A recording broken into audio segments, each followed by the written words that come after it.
Hello, everybody. Welcome to the jungle. My name is Evan. I'm here with Zach. and the Bengals are 0-2 for the third straight year, unfortunately.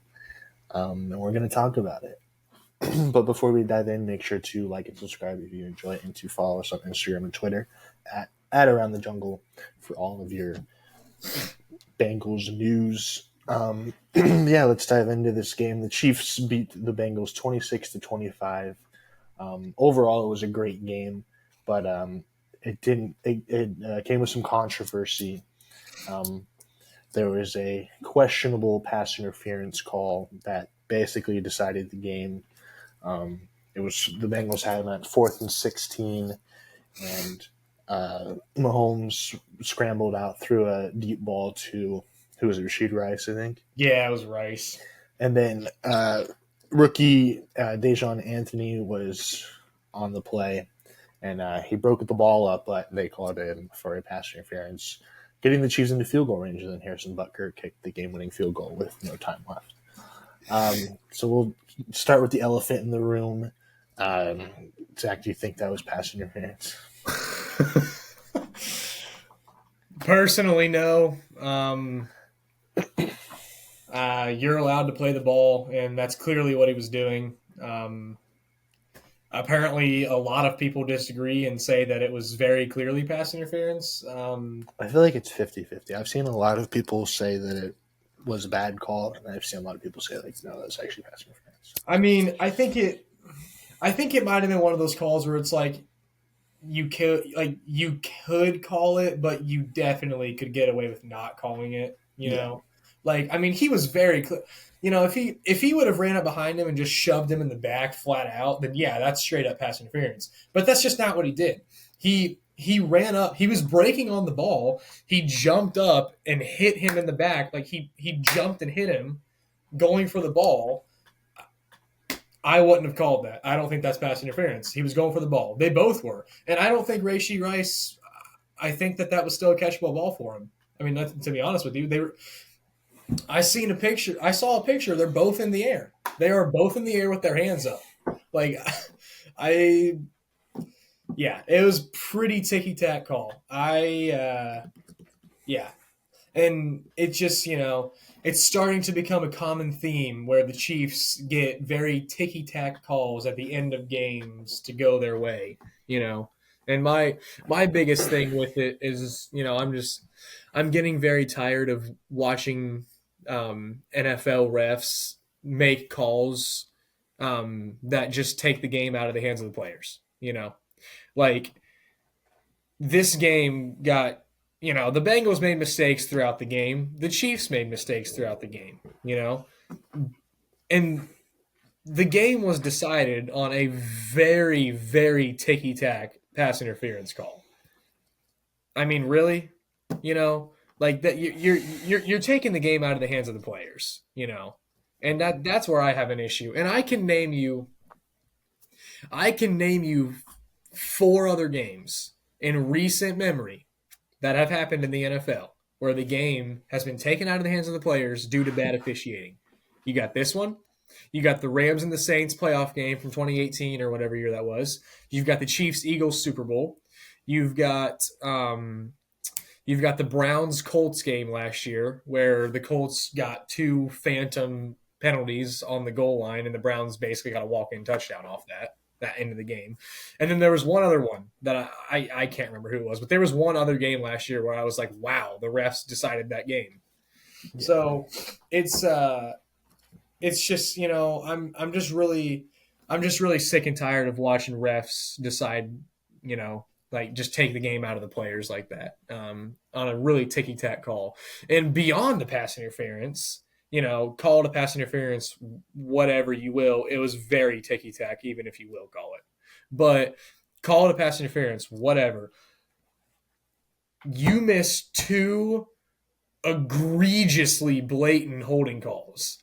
They ignored two absurd holding calls. I mean, the one guy, I don't know, the center or something, was very obviously grabbing the guy's jersey, like right in here. I mean, you could see it from a bird's view. He was grabbing his jersey under his arm. The other guy was the more obvious one. The offensive tackle was quite literally bear hugging. Was it Trey Hendrickson? I think so, yeah. I mean, it was absurd. Like, it was just egregious. It was the most obvious pass interference I've ever seen in my life. Or not, most obvious holding I've ever seen in my life. So, if you're going to call that pass interference, the correct call would have been holding on the offense, pass interference on the defense, offsetting penalties, replay 4th and 16. You know, like, it was just ridiculous. I was fuming with the outcome of this game, to say the very least. Honestly, that I fuming. think we all were. Fuming doesn't describe my anger at this game. I visibly spiked the remote control on the ground. I thought I shattered it, to be honest with you. I spiked it on the ground and stood up and said, "Well, the Chiefs want, or the refs want it for them again." I was so angry, but yeah. That's what I got there. Yeah, I agree. I mean, I think it was a 50-50 call. Could have gone either way. Personally, if I was the ref, I wouldn't have called it. And that's not me being a Bengals fan. That's just from what I saw in real time. It didn't look like a pass interference. He was going for the ball. They're both going for the ball. The rule book says that if the defender is attempting to catch or bat the ball, for example, incidental contact between the receiver and the defender is allowed beyond the 5-yard zone. And I mean, let's be honest here. That was very, very incidental. He did not just come and shove him. He didn't do anything like that. Like he was a little early, yes, but I still don't think it was enough to warrant a penalty. But I don't even know what this whole early thing is. Like he was running up to break on the ball. Like I don't even know what like. Yeah, I don't know. It's just I don't know either. It is what it is. You know, the refs are going to give it to the Chiefs because they're the NFL's darling team. So. Yeah, but it just sucks. Like you mentioned, those games that the refs have had significant reason why the outcome became the outcome. Like this was a great game by two great teams, and it gets overshadowed because of the last play of the game that the ref decides, which is just sucks because. It was both teams played a good game. I mean, it went down to the wire. The Chiefs squeaked by 1 point, but it just sucks to see it end on something that the refs control. Yeah, and I mean, I think the NFL has to do something about this. I mean, I can't even name you another game in any other level of football that I've seen that has been like, all right, like the refs like really kind of, they really kind of decided that game. I can't even name you another game. Like I think the NFL has to do something about this because there have been so many times, particularly with the Chiefs, where the Chiefs get bailed out or just whatever team it is. There has just been too many incidences in the NFL where the refs have like really played a very, very big part in deciding the outcome of the game with extremely fishy calls, like just really kind of very fishy calls, but I mean, Besides the god awful officiating at the end of the game, I mean, personally, I think these refs should be fined. I'll throw that out there. But if you look beside the god awful refs at the end of the game, the Bengals made mistakes. I mean, Evan McPherson shanked a freaking PAT. Like, are you kidding me? And then, Burrow's fumble was not good at all. That's on him. He's got to be better than that. He's got to just get down or throw it away or just hold on, just have better ball security, something, just got to have better ball security than that. So those are the two biggest things that stuck out to me, like mistake-wise that the Bengals made. I mean, Evan McPherson, it's a freaking PAT, man. I mean, come on now. like if it's high school football, PATs aren't guaranteed because it's a high school kicker. But I mean, this dude is like, I mean, come on now, a PAT, Yeah. like he got to make that, especially in a game like that, and then you end up losing by 1 point, and you're like, you know, Yeah. Yeah, in a game like this, you have to be against a team like the Chiefs. You have to be perfect, and the Bengals just had a couple slip ups that really cost them. Like you said, the PAT, and then that fumble, I think it was huge. That fumble was a yeah, 6 point swing, yeah, which if he holds on to the ball or throws it away, I think the Bengals end up winning the game. yeah. Because what they did really well this game was they forced Patrick Mahomes to make turnovers. Patrick Mahomes threw 2 interceptions. Third And got called back. yeah, and he had I think he had the lowest yards in a game that he's had in his career, I think, or something like that. Yeah, the defense was phenomenal. So, like the Bengals forced mistakes, and just unfortunately they couldn't capitalize on those mistakes. They only got field goals off of both Yeah, interceptions and the fumble from Carson Steele.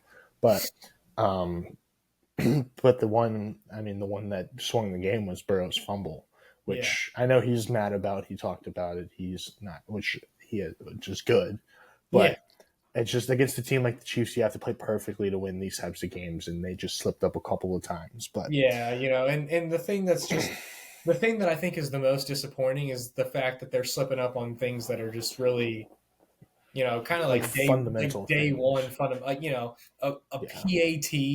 I mean, really, and fumbling the ball. I mean, that's just I realize it's a lot harder than it looks for a PAT and ball security and stuff, but those are really, I mean, for a kicker, a PAT is fundamental.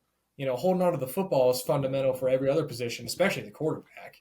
yeah, So those are just two, like you said, day one fundamental things to mess up on in a game like that. And also Jamar Chase's, yeah. little That was tantrum that he threw. Like, I mean, you you can't be gotta doing you gotta be that. better than that. I Yeah, mean, I forgot about that one. Yeah, you like I can't be doing understand that. you're frustrated. They miss a hip drop tackle, whatever the heck that is. Like it's just that because that very honestly that could have cost him a touchdown. It dang near cost him field goal. Yeah, You and know, they had to kick a 50-plus yarder. yeah, which he props to him for hitting that one, but it's like. I mean, you've got to have your emotions under control in a game like that. I mean, he almost got ejected from the game. I mean, I know. I don't think I've ever seen him like I've never seen him that mad. yeah, and I mean it's a you're playing a great team and it's a high emotional game, and obviously I think he's upset from the contract situation, but like I don't know that you have got to be better than that, like you got to be a Yeah, better teammate than that, and you got to kind of keep your he's an emotional player. I think we've seen that, yeah, but you got to be better than that. I mean, yeah. You can't you, have you that. you cost your team points there, Yeah, that was really really disappointing to me watching that, and Burrow's doing the best he can to calm him down, but that was disappointing to me. I was kind of like, all right, like yeah, we got to stay under control here, especially in a game like this. But I mean, he knows that. He knows that. I mean, they all know what they messed up on, yeah, So like, you don't want to hound it and stuff, but those are just the things that stuck out to me. Where it's like, come on, yeah.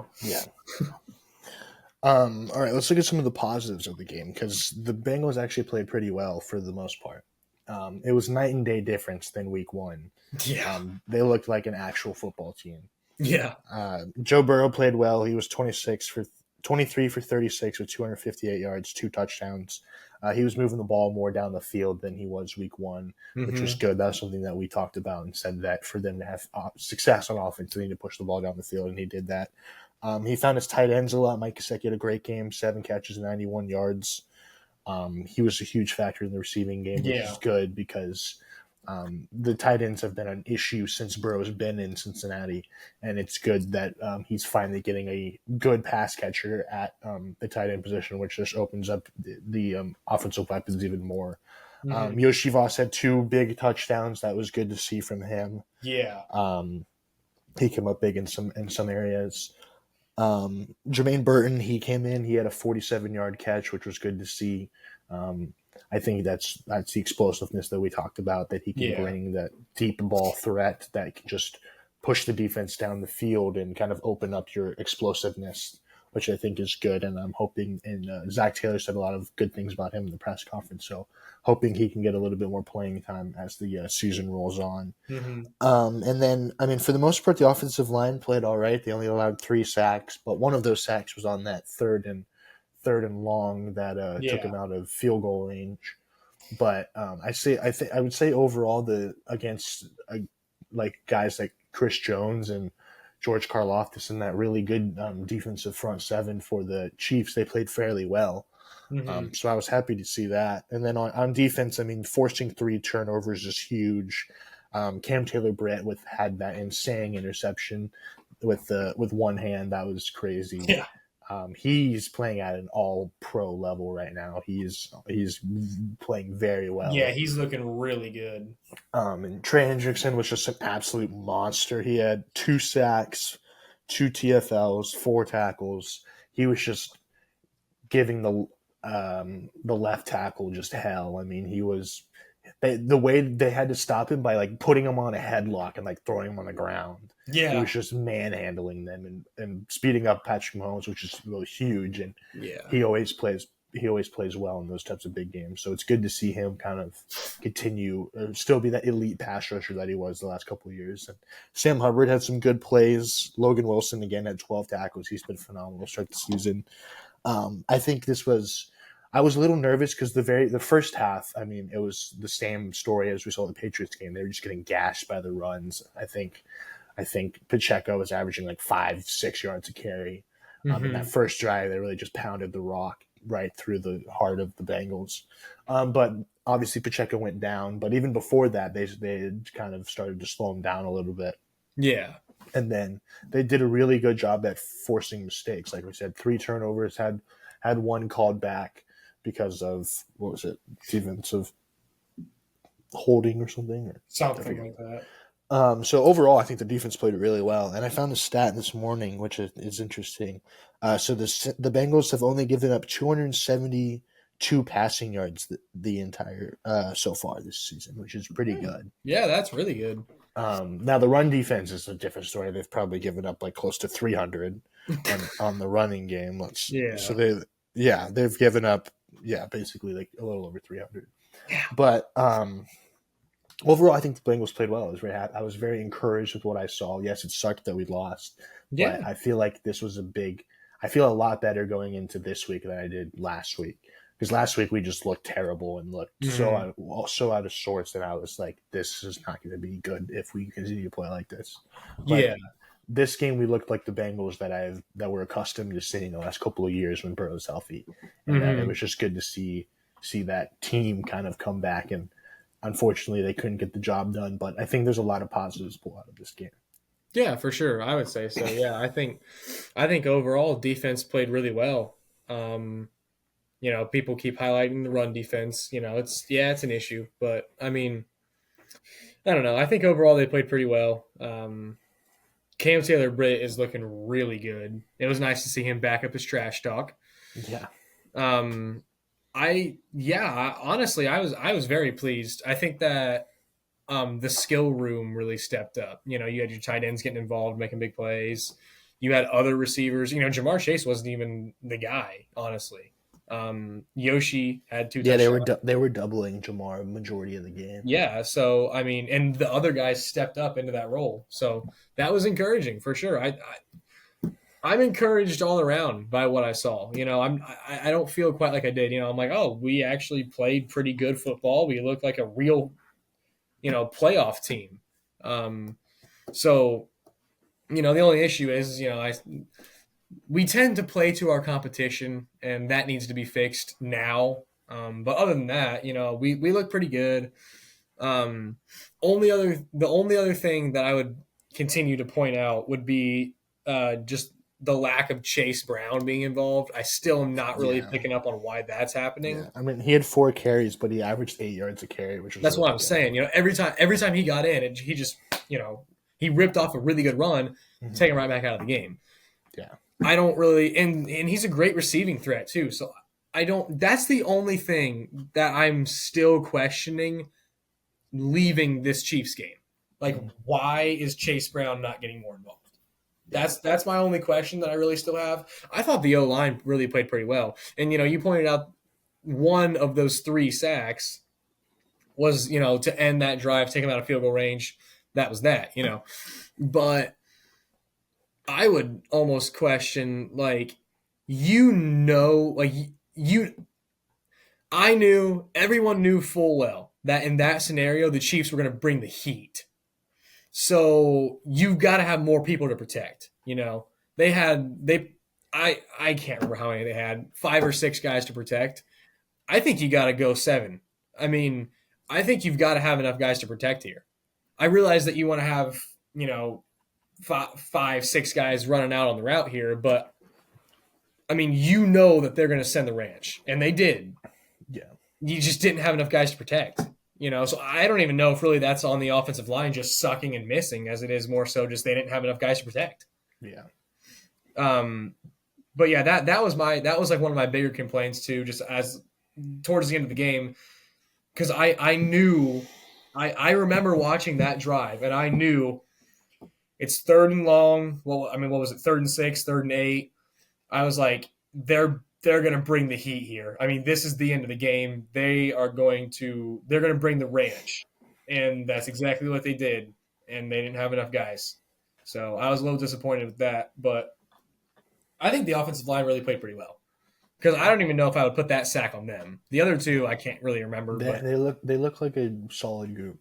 Yeah, it was a solid unit. I was pretty happy with how they looked all around, to be honest. Burrow's not getting sacked like 10 times a game. Exactly. I mean, I think that I really think we looked pretty good. I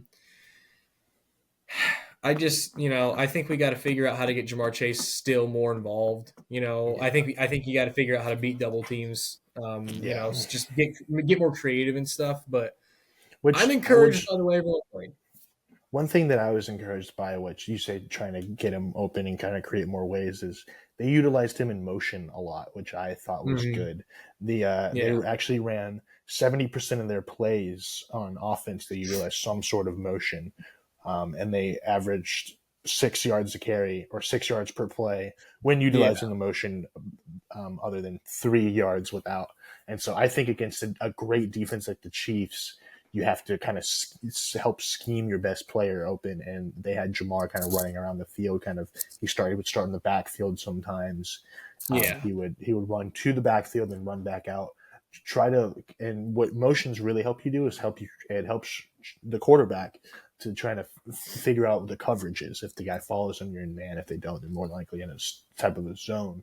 So it helps you to read coverages. And I think we were talking about this last week, that we don't really know what the Zach Taylor offense is. And you were saying guys like McVay, Mike McDaniel, Kyle Shanahan, one thing that they all have in common is they run motions a pretty good amount. And so I was encouraged that Zach used that and that it worked well. And I'm hoping that because it worked well, he will utilize it more in future games. Because I mean, when you have a weapon like Jamar Chase, like you have to get him creative ways to like get him open. And we have very dynamic playmakers. Yeah. And I think obviously, I mean, Jamar can get open as good as the best of them, but against some of those teams like that, I think it's very important to try to help scheme guys open. And I was just encouraged that they were running motion and that it worked very well. And I'm hoping that Zach Taylor sees that and then continues to use that in the games in the future. Yeah, I would agree with that for sure. I was pleased with the improvement that we made from week 1 to week 2 for sure. Yeah, it looked like a completely different team. It did. So, I mean, obviously we'll see how we can keep the train rolling into Monday against the Commanders, because that is a must-win game now. Because unfortunately they're 0-2 again. Yeah, but I mean, at this point, it's nothing new. So I But mean, the I'm not. Commanders, I mean, at home, that should be a game that they win, and That I should be a think, layup. I mean, I don't want to say anything is anymore after the way we came out against the Patriots, but I mean, this is a but must-win game against a far inferior opponent. yeah. Well, and Joe Burrow talked about it in his post-game press conference. He said that well, this Chiefs loss was one of the hardest losses in his career. Yeah, Like one of so I think he's locked in even more now. He's going to be more active as a leader, which I mean he's been doing a good job, but yeah, I think he's even more dialed in now than he was before.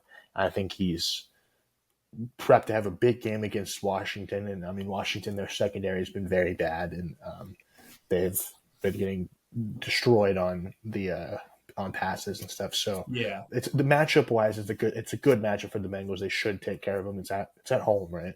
Oh yeah, Yeah, at home, so they should be fine. And I think that will just help the confidence. I mean, there was positives to draw from this game, but obviously not getting a win always hurts. But definitely. I think if they can get a win under their belt, then they go to Carolina, which is another very winnable game. Then you're sitting at 2-2 going into Baltimore, and that Baltimore game is going to be a huge game. But you feel a lot more confident going in 2-2. Um, but Even I mean, there's still a lot of work to do. I mean, the 0-2, yeah, there's still, I think, only what 10% of teams that are 0-2 make the playoffs. yeah. And It's the like an Bengals, 11% chance now. they've done it before, but they're going to have to play clean, mistake-free football, and they're going to have to play. They're going to have to play how they played against the Chiefs consistently, and they can't have any lulls, or they're going to be in trouble. Yeah, I definitely agree. I mean, I think if you go into the Ravens 2-2, I think that that game is going to be a really big sway for whichever team wins the game going into the remainder of the season. But even worst case scenario, you go into that game 2-2 and you lose. You go in, you're 3-2. I mean, it's not. I mean, you can still come back from that. Yeah, If you go into that game 1-3, you know, yeah, yeah. like but it's really good news that the Ravens are also 0-2 Mhm. because the division is honestly Still like open. it's still a very winnable division. Like I mean, Yeah, just because we're 0-2 doesn't mean it's like okay, like we just need to fight to get a wild card spot. We can Vegas still win the still has division. us as the highest odds to win the division. Yeah, so I mean, I just think that you've got to you just got to clean up the mental mistakes, the fundamental mistakes, and continue playing clean football. You don't have any games like week one where you just don't get off the bus. Yeah, I think that they're going to be in a good position, because the division is still very winnable, even though 0-2. And unfortunately, we've seen this story before. 2 years ago, 0-2, and we went on like what was it, like a 12-game win streak I at think one we won point like that year. 8 or 9 games in a It row. was like a huge win streak, We went to propelled the us AFC Championship game. right into the AFC Championship. So I mean, this is very They've done it doable. before. To be honest with you, I'm not even worried. Like I'm not like Yeah, we're used to this at this yeah, point. like we talk about like, oh, are you worried, or like where are you at on the panic meter here? Based on what I saw last week against the Chiefs, I'm not worried at all. I'm Yeah, just like, if they would have played how they did week one again last week, then I would have been worried. But they played really yeah. well, so I If have they that if they would have confidence. showed up against the Chiefs like they did against the Patriots, I think we might be saying this season might be a wash, you Yeah, know. But luckily, they made enormous improvements and enormous strides. So I'm not worried. We've been here before a lot. Unfortunately, it's going to be a tough hole to climb out of. It's going to be a tough hill to climb, but it's very doable.